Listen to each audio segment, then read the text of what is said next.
Атам маңа 10 жылдан бeri таарынып өтүп кетсе, маңа күнөө болобу, жана мен дагы таарынычта болчумун дейт. 10 жылдан бeri катышпай калганбыз. Жок, катышышың керек.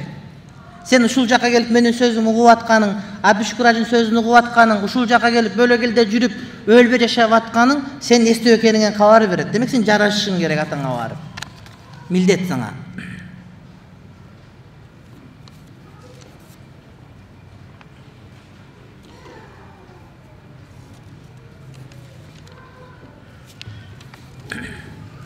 Бул дагы аялдардын жеке суроолорун эртеңке калтырам, иншалла. Эрди катын урушуп кетишсе, ким биринчи жарашууга кадам ташташы зарыл? Экөө тең. Үй бүлө ушундай бир институт, бул деген достордук эмес. Атаандашуу болбош керек үй бүлөдө. Сен биринчи жараш, мен биринчи жараш, ким күнөөкөн изилдештин керек, өмүр өтүп кетип калат. Адамга берилген өмүр аз эле. Адамга берилген өмүр аз эле. 60-70 жыл болду. Аны ошонун жарымын таарынып өссөң, жарымын уктап өткөрсөң, жарымын тамак жеп жүрүп өткөрсөң, сага эмне кылат? Ошон үчүн ага мүмкүнчүлүк калтырбаш керек. Ал катачылык аңыз директен сурак кылып дайын астында. Ошон үчүн бу жерде биринчи кадамды акылдуу таштай бериш керек. Эки адам урушуп кетсе, сөзсүз түрдө бирөө күнөөкөр. Бирок акылдуусу ким? Биринчи кадам таштаганы.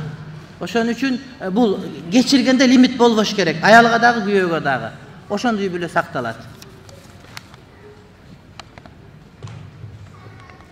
Кечирим сурабай таарынып жүрсө, эркек биринчи кадам таштаса, эркектик сапаты азайып калабы? Мен таң кала берем аялдар менен урушкан эркектерге.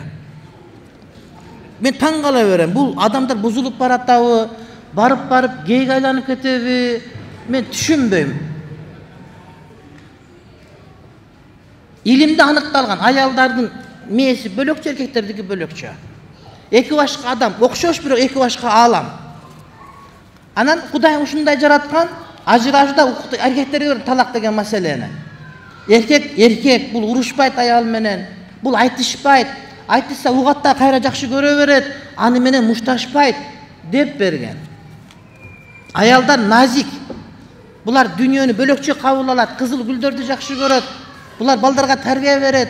Булардын жүрөгүндөгү сезими акыл абдан көп аялдардыкы, бирок сезими андан дагы көбүрөөк. Ошон үчүн сезим менен мамиле кылып коюшу мүмкүн деп аларга ажырашуу укукту берген эмес, талак бере албайт аялдар.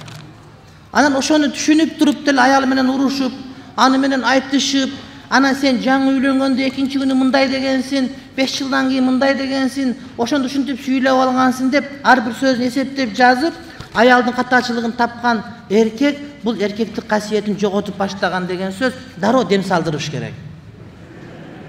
Башка жол жок тууганым, бул туура эмес маселе. Корооздор эч тоок менен мушташпайт. Жок эч жерде. Жаратылыш ушундай да. Кочкор деле койду сүзгөн жери жок. Бука деле уй менен сүзүшкөн жери жок. Бирок адам ушинтип мушташат аял эркек, ал болбойт. Анткени алар табиятын бузган жок, биздики бузулуп кетип калыптыр да. Аларды бузуучу кылат, короз же тоок келип талашып алышы мүмкүн. Бирок аны менен мушташпайт да. Бирок адам аял менен мушташа берет экен. Бул айвандан дагы төмөнүрөөк даражага түшүп кеткен даража. Туура эмес.